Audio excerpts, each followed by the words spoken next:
I am so glad you convinced me that the family car should be the Defender 110. It is so beautiful inside, it's so comfortable, and it just feels indestructible. Yes, it really is. I've been waiting a long time for the new model to come out. The Defender 110, I'm telling you, it's my favorite car of all times. It's my third one. You know, I have stories of going off road. The guy managed the group. He was like, "What are you doing in this beautiful car?" I'm like, "I'm going off road." He's like, "Are you sure? Because you can use one of ours." And then they look like Mad Max cars. I'm like, no, we're going to do this. And he was shocked. Wow. Well, it's great because the Defender has been reimagined for 21st century adventure, and its unparalleled off-road ability as well as its robust interior are invaluable whether you're headed towards uncharted territory or just a weekend of exploration. The Defender 110 tackles challenging surroundings with absolute confidence. The SUV conveys strength outside and in, featuring peerless technology like an intuitive driver display and an award-winning infotainment system. That's my favorite part, to keep you connected no matter where the journey takes you. Adventure is unique to everyone, and so is the Defender. Choose from the two-door Defender 90, the four-door Defender 110, or the larger Defender 130 with the ability to seat up to 8 passengers. You'll find uncompromising performance in all three. So pack up and go even further with the Defender 110. Learn more at LandRoverUSA.com/Defender. These days, we're all investors, trying to be smart with our money despite our worst impulses. But at iShares, we believe that deep down inside of every investor is a better investor. One that's just waiting to be let out. Explore iShares ETFs and insights and let your best investor out. Visit iShares.com for more information. This isn't your average business podcast, and he's not your average host. This is the James Altucher Show. Today on the James Altucher Show. People always say, does it hurt to ask? I remember one time I wrote a book and everyone said, oh, you should ask so-and-so if you can go on his podcast. And I was so nervous. It terrified me. And then the other question is how can I have more influence in life? Like, I have things that I feel strongly about. I want people to like me. I want to make friends. Are there ways to have more influence? Maybe I have more influence than I think. So we spoke to Vanessa Bohns, author of You Have More Influence Than You Think. And in the first half, part one, she describes stories of how the notorious cyber hacker Kevin Mitnick would use the power of asking, the unexpected power of asking that he knew about, to basically social engineer his way to get passwords and so on to hack into companies. She describes very interesting studies about how people shouldn't be as afraid to ask as they think. People maybe have more influence, as the title suggests, than they think, and why. We discuss that. And in part two, we give specific exercises. How can we improve your superpower of asking, your superpower of influence? And of course, what is her husband's favorite band? So onwards to part one.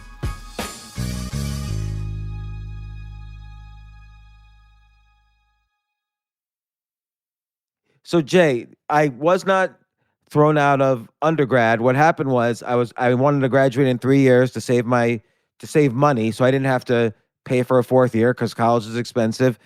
But in order to graduate in 3 years from the college I was going to, I needed a 3.0 GPA, and I only had a 2.999 GPA, and they literally were not going to let me graduate.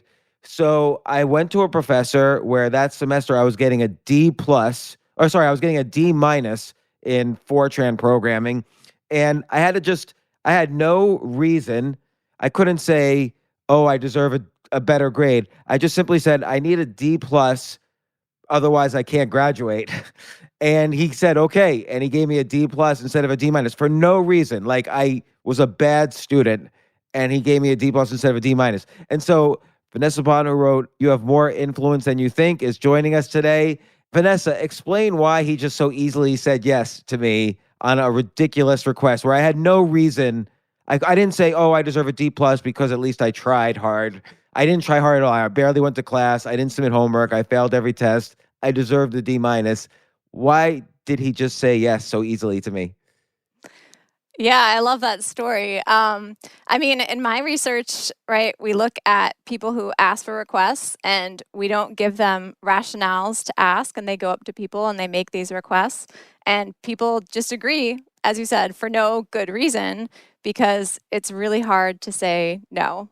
And so it's possible in that case that he just felt guilty for, holding you back by keeping you to the standard of, like 0.0001.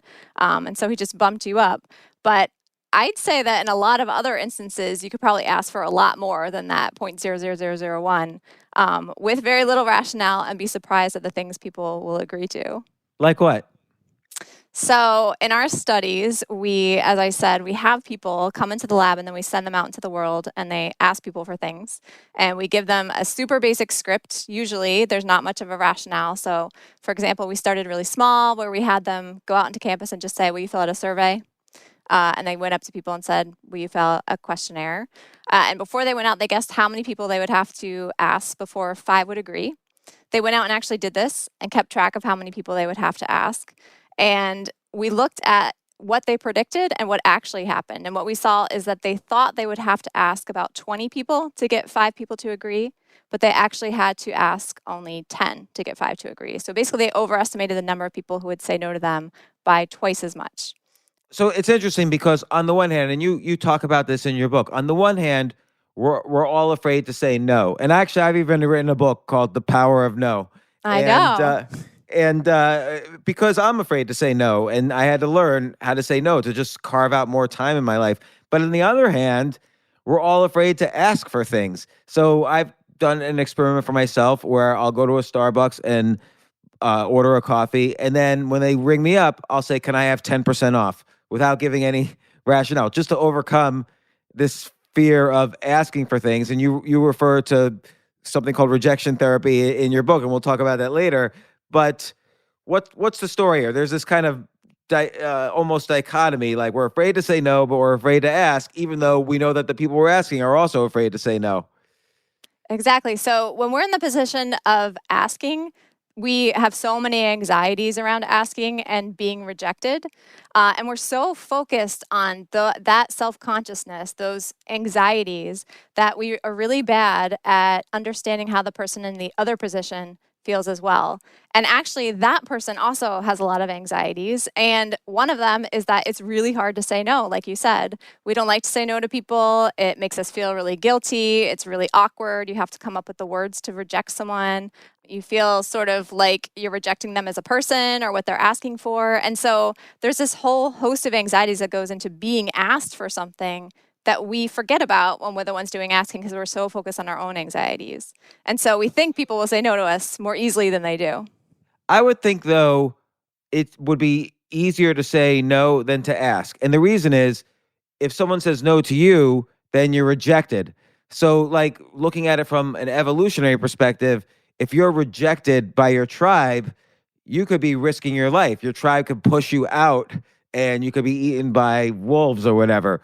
So I would think just intuitively that it would be harder to ask for things than to say no, because people have more self-interest than caring about others in general, I find.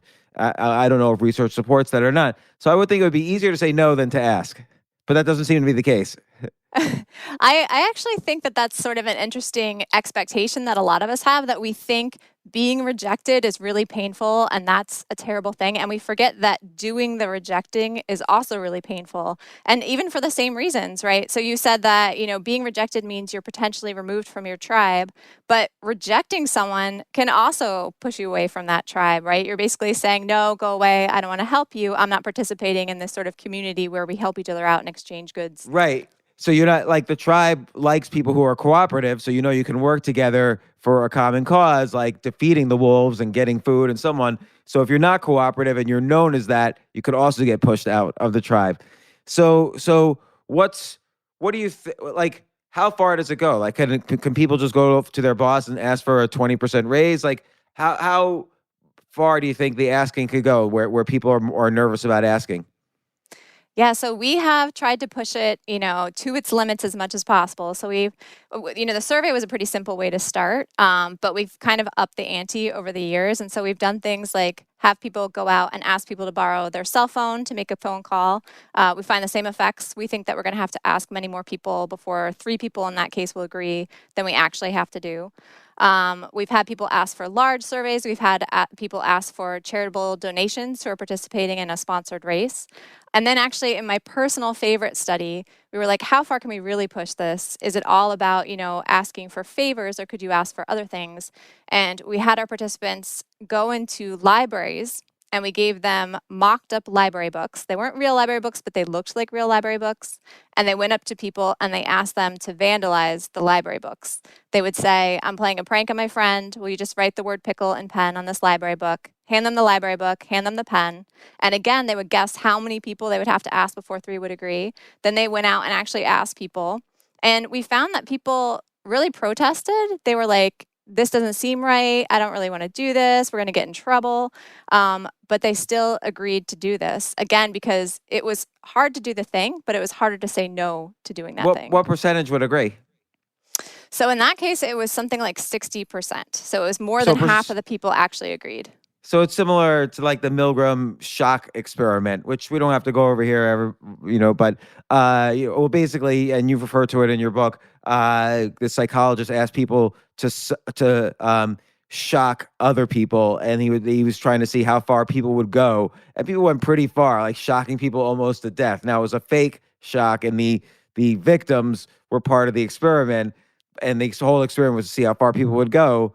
But in any case, there's a cliche / joke among men that I've heard since I was a kid. So I don't mean for this to sound insensitive or anything, but basically the idea is if you stand on a street corner and you ask every single woman passing by to have sex with you, 1 in 100 will.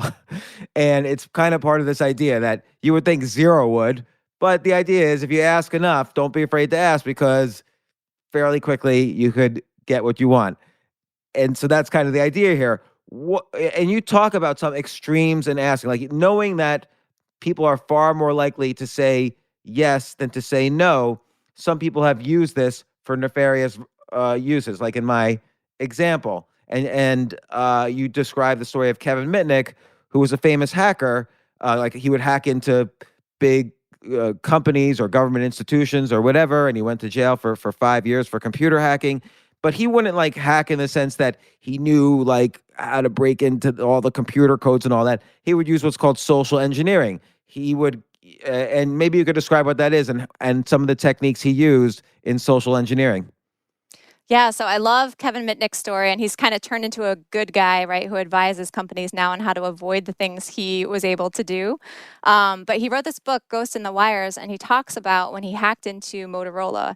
And when you hear like hacked into, like you said, you think of someone who's like running all this computer code and like typing in things and figuring out passwords, but he didn't do any of that. He did social engineering, which is that he would figure out, for example, the weather in a certain place, and there'd be a blizzard.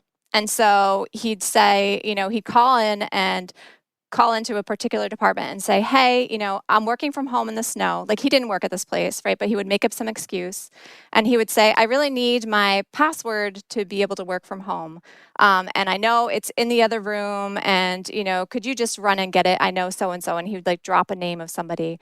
And people on the phone would be so sort of uncomfortable challenging on him on who he said he was or what he needed, that they would go to these great lengths to like run around and give sometimes their passwords to him just to help him out. He would ask for like, the new code of the new Motorola, and people would send him these files, like circumventing all these security measures that are in place that only people who are supposed to get those files should get. But he would convince people that, they were just helping out someone who really, really did need to get these files, but they just didn't want, it would be too uncomfortable for everybody for them to say, I don't believe you're who you say you are. Right. And I think the psychological hurdle he probably had to get over was that it's okay if he doesn't have 100% success rate. Like, again, 1 out of 100 is success because then he hacks into that company. So if he has a 50% success rate, as you're suggesting asking might have, or even greater, he could call, 10 companies, and if 5 of them he gets the passwords for, suddenly he's a major hacker. Yeah, absolutely. I think that's one of the sort of takeaways is that we tend to get so focused on the rejection piece, and we have this negativity bias. So if we're rejected once, we assume like everyone's going to reject us. But as you said, if for the most part, we find this like 50-50 kind of number of people who are willing to say yes. So one rejection means that the next person is likely to say yes, So, and if you keep focusing on that, there is a chance in the future that someone's going to say yes. Were there any other techniques you used that were interesting in terms of asking? So we tried a bunch of different sort of variations of this paradigm. So as I said, the basic paradigm was super simple. People would just go out and make this request, can I borrow your phone? Will you fill out a survey? Will you do this thing? And then we tried to vary it. We thought, okay, what if we gave people money to hand out to people, right? What would happen then? So we gave them dollar bills. They went out and they said, if I give you $1, will you either fill out a survey or vandalize a library book? We had different variations. And people thought that would make a huge difference. But actually, the actual compliance rates didn't change for $1 versus nothing. It was more about in that moment, it's too hard to say no. It doesn't matter what someone's offering me. But we think that if we offer something, if we sweeten the deal, someone's more likely to say yes.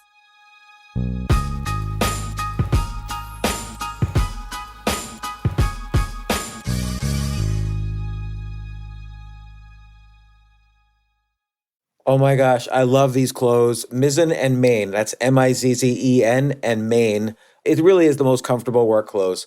Travel clothes. I had to travel this whole week. I'm traveling for a week and a half, and I just took Mizzen and Main clothes with me. Close out 2023 in style with comfortable, breathable, packable, and machine washable pieces from Mizzen and Main. As you wrap up your year-end goals, enjoy a Mizzen and Main dress shirt that you can wear confidently. I like that they've very, very just nice, solid colors. I don't really like to get all fancy in patterns and everything, although they do have some pattern shirts, but very comfortable clothes, stretchable pants. It's just super comfortable, but they look professional, and you can wear them casually or professionally. I like some of their flannel shirts or untuck shirts. I love untuck. I never tuck in. So again, whether you're shopping for a special someone or giving yourself the gift you really want, I just buy myself gifts.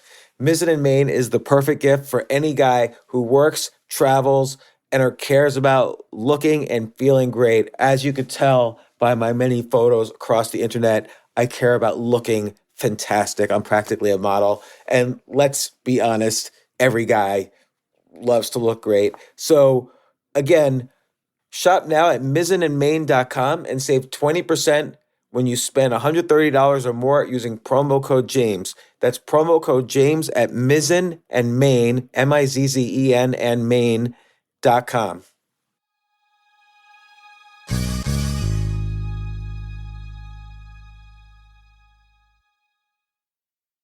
You know what I love about fantasy sports is that even though I'm not going to be a great basketball player or a baseball player or a football player or whatever, I feel like I get to participate and make decisions and use my knowledge of these different leagues or these different sports to compete.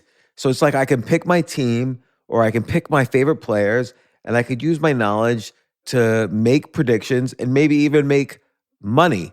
So with the basketball season here, you can now pick combo projections across football and basketball from the Specials League on Prize Picks. This is a league created specifically for combo projections that include two or more players from different sports or leagues. Want to play alongside some of Prize Picks' favorite players like rapper Meek Mill and comedian Andrew Schultz, who's also been a guest on this podcast, and I've been a guest on his? You can now find community plays under the promos tab of the app to view entries for some of the biggest names in the Prize Picks community each week.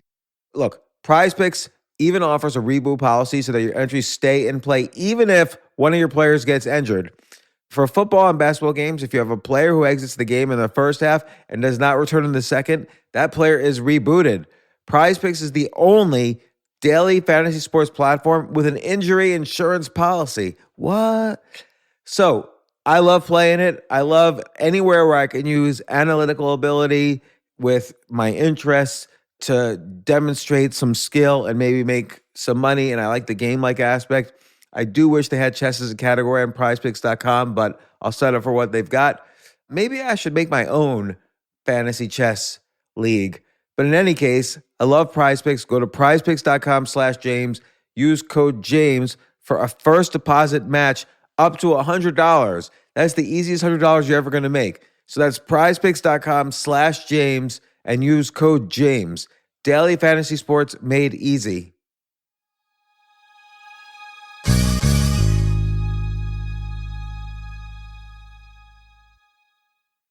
The future of learning is definitely online. Like, it's such BS that you have to spend $200,000 or take $200,000 in loans and go to some fancy school when it's useless. It doesn't guarantee you a job.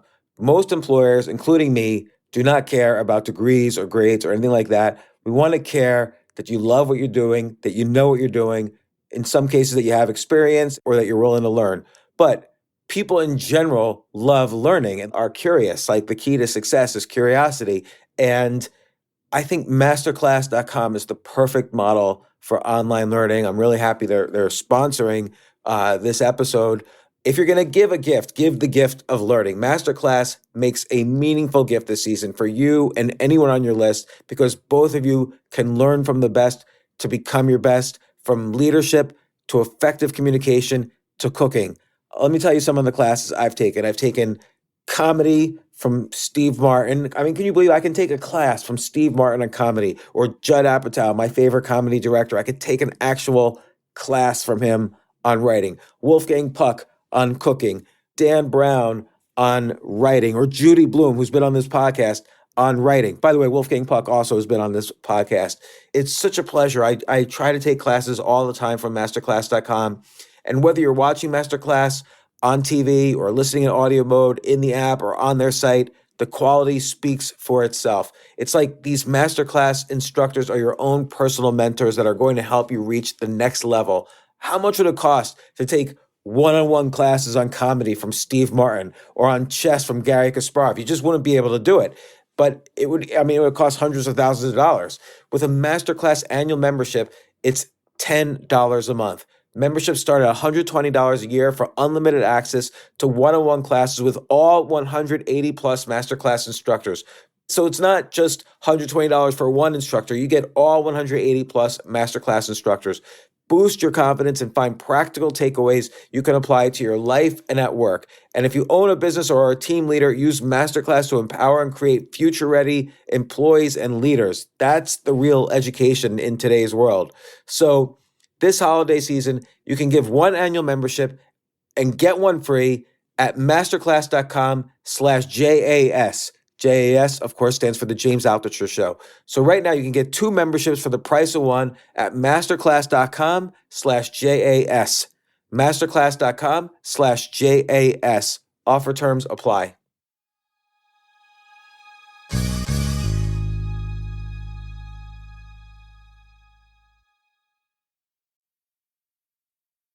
Let's talk about this in the context of Robert Cialdini's book Influence, and you mentioned Cialdini a couple times in the book. So his first rule of influence is reciprocity. The idea that if you give someone something, I guess you have to give them in advance, and then they're more likely later to say yes to something, as opposed to it being a straight transaction.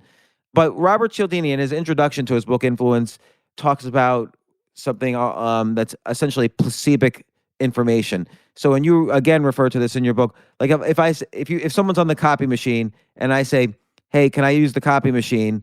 They might say yes, or they might say no. They're in the middle. They're doing their copies. Why would they let you cut in? But Cialdini pointed out, if you use the word because, if you say, "Hey, can you let me use the copy machine for a little bit because I have to make copies?"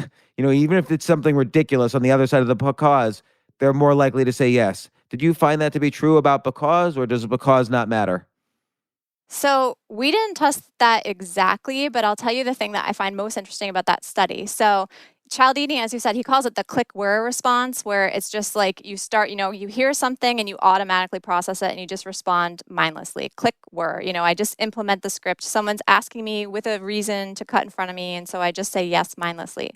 But if you look at that copier study by Ellen Langer, you see there's 3 different conditions. There's one where they just ask. There's one where they give the because, and there's one where they give a because that makes no sense, right? So there's like, because I'm in a rush, so okay, that's a rational reason to cut in line, okay, maybe you're willing to let someone cut. And then because I need to make copies, and everyone in there needs to make copies, right? So it's not actually a legitimate excuse, and there's no difference between because I need to make copies and because I'm in a rush, right? So it's suggesting that people are responding mindlessly.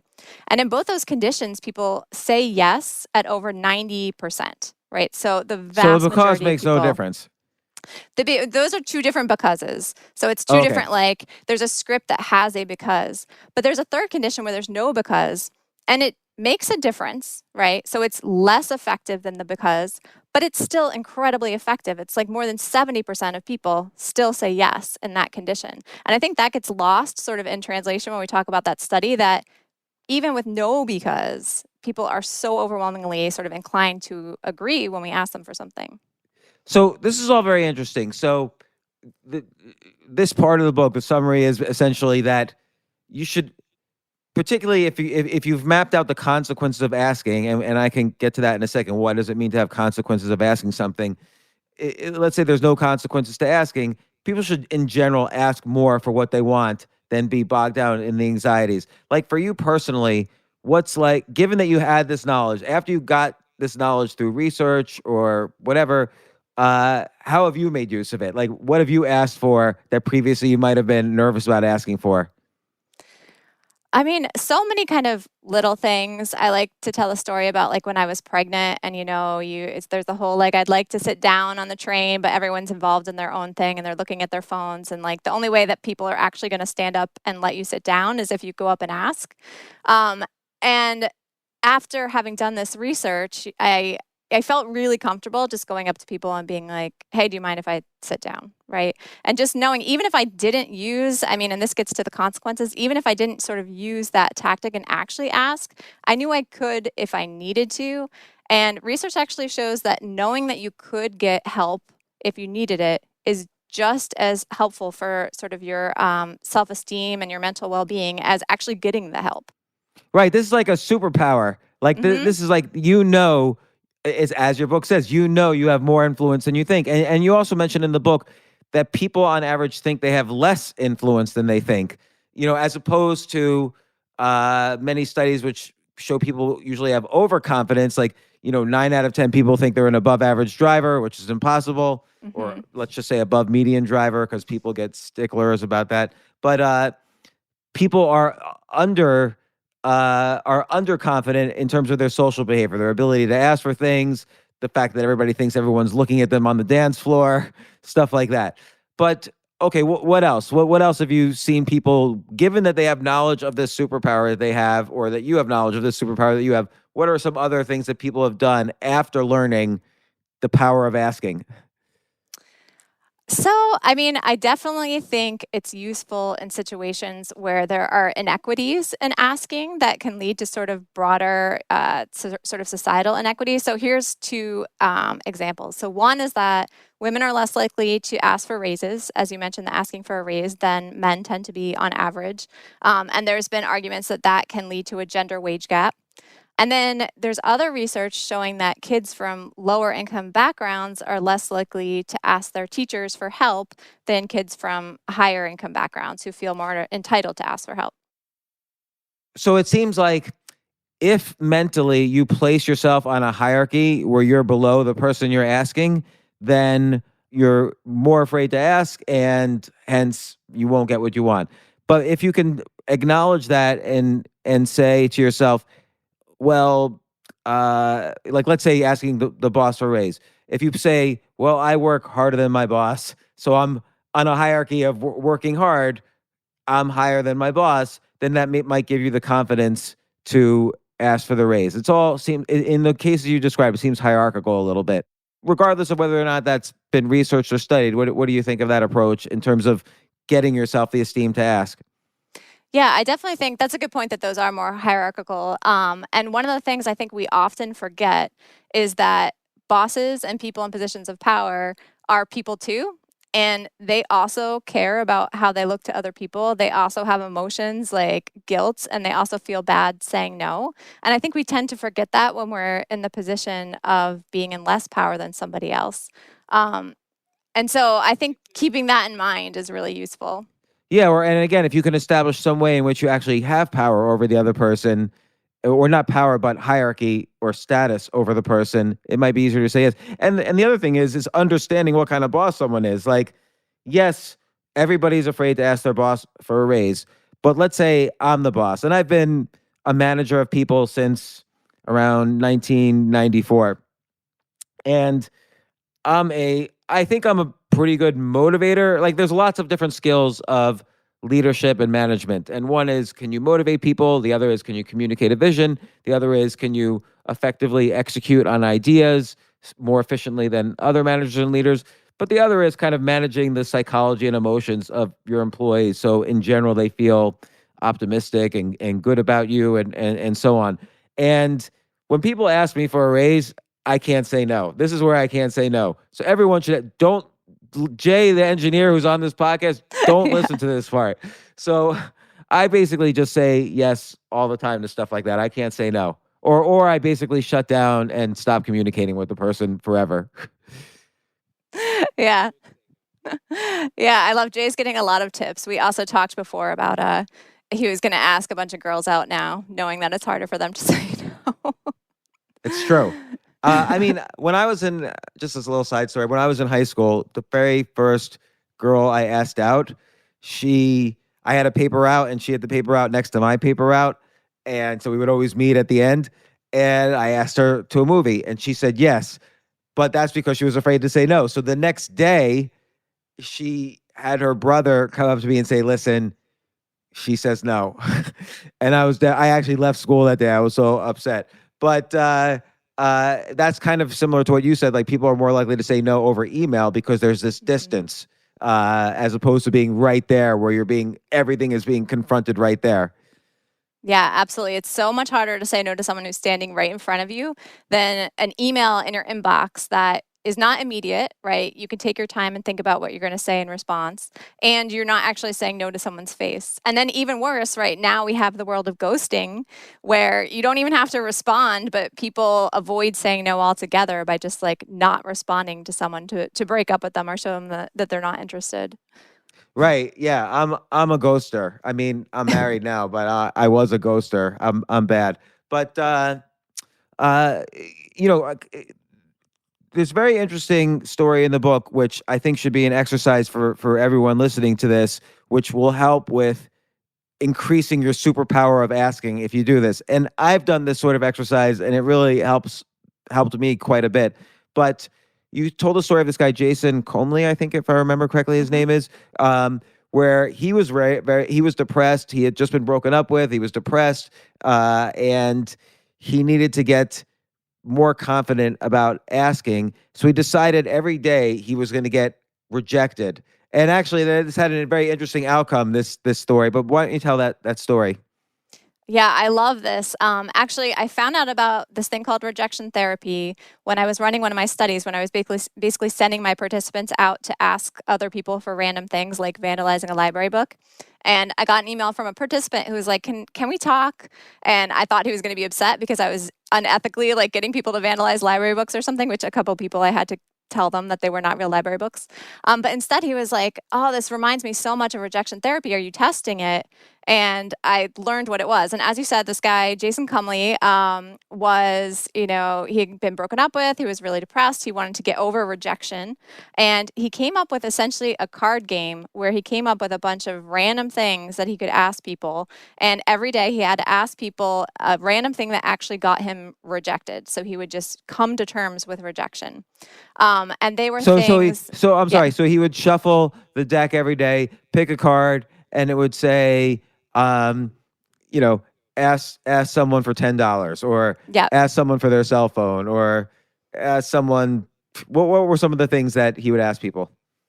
Yeah, and so I should say, Jia Zhang also, so he sort of took this idea and made it even more popular because he did a whole blog about his experience using rejection therapy. And so some of these ideas also came from Jia Zhang. But so, for example, they were things like you said, like ask someone for $10, ask a waitress to dance with you in a restaurant, ask a random person on the street to race you to the end of the street, ask people to give you a compliment.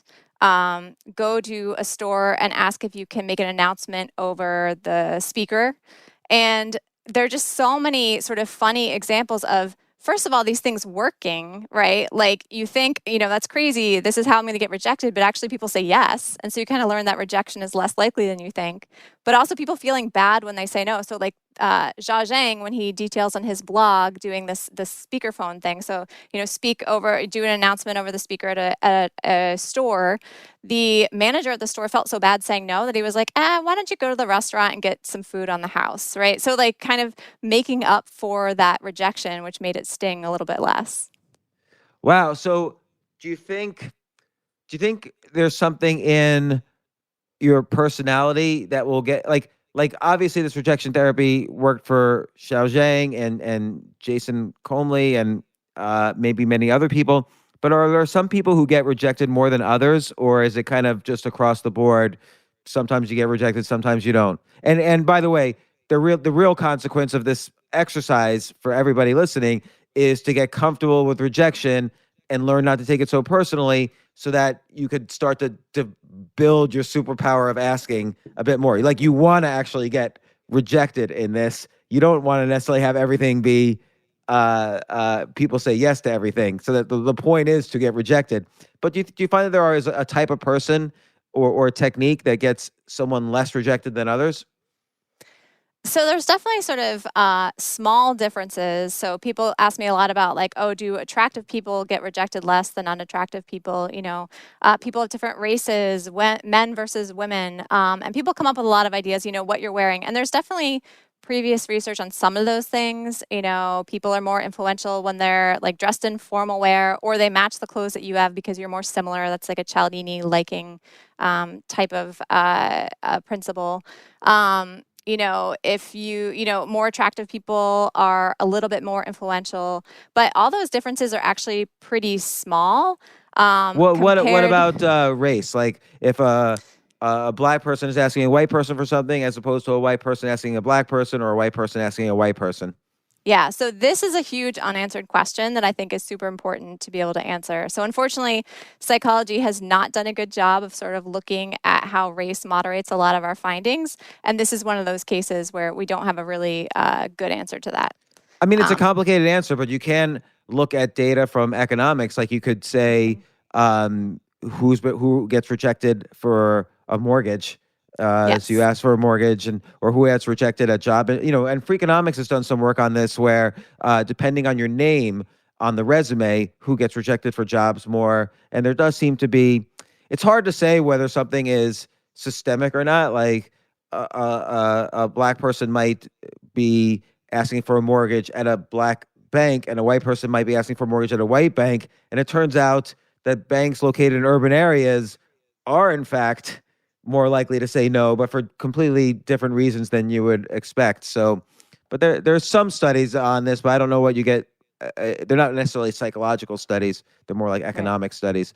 But I will you're saying, say, yeah, in terms of the gender aspect, since you brought up the sort of like mortgage and jobs, so we talked earlier about asking for a raise at work, and there is research showing that women are more likely to be rejected when they ask for a raise than people of color. So again, you're less likely than you think about the expectations going in, but there are some differences there in these sort of consequential contexts, like you said, for sure. all right, well, here's a question.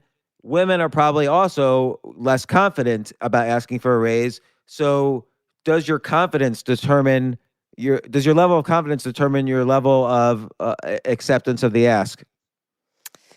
Yeah, I mean, so we haven't actually measured confidence as a variable. We usually kind of assume confidence is the number people give us, like how many people will it take before you actually complete this task? And that kind of gives That's us a fair sense of assessment. like how confident they are to be able to finish this. And we actually don't find, at least in our studies, we don't find gender differences in confidence. Every once in a while, we'll find a gender difference, but it's, it's not consistent, and we usually don't. I think one of the interesting things is so we talked about rejection therapy, and in the book I sort of contrast Jia Zhang's experience as a male with someone else who tried rejection therapy, this woman named Haley, who did it as part of this BBC, like, get better at asking for things kind of thing.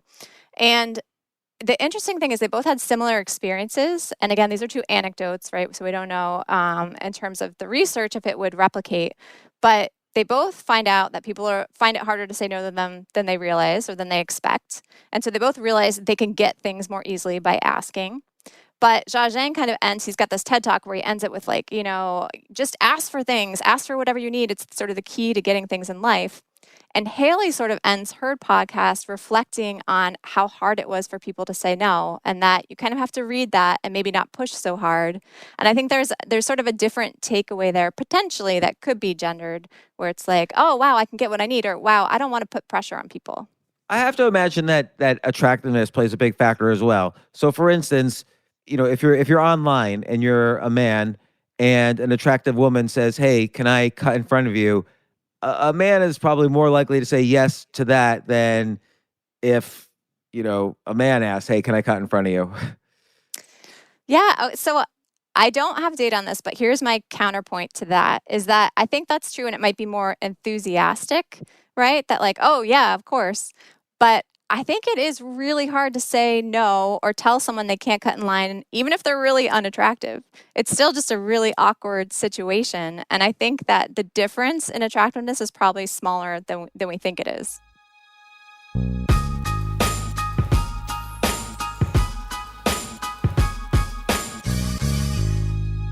So in part 2, which was also available today, you can download it right now. In part 2, we give specific exercises, how to improve your ability to ask people anything, specific exercises on how to have more influence over or with others, and very important exercises on how to better say the word no. Plus, again, lots of great stories from Vanessa.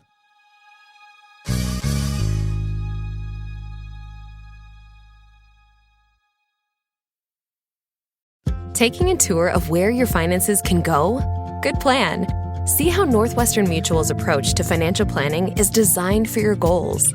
Goals like protecting loved ones, growing investments, and planning for retirement. With our interactive tour, you'll discover how growth and protection work together to help make your dreams a reality. See what goes into a good financial plan at northwesternmutual.com/tour. The Northwestern Mutual Life Insurance Company, Milwaukee, Wisconsin.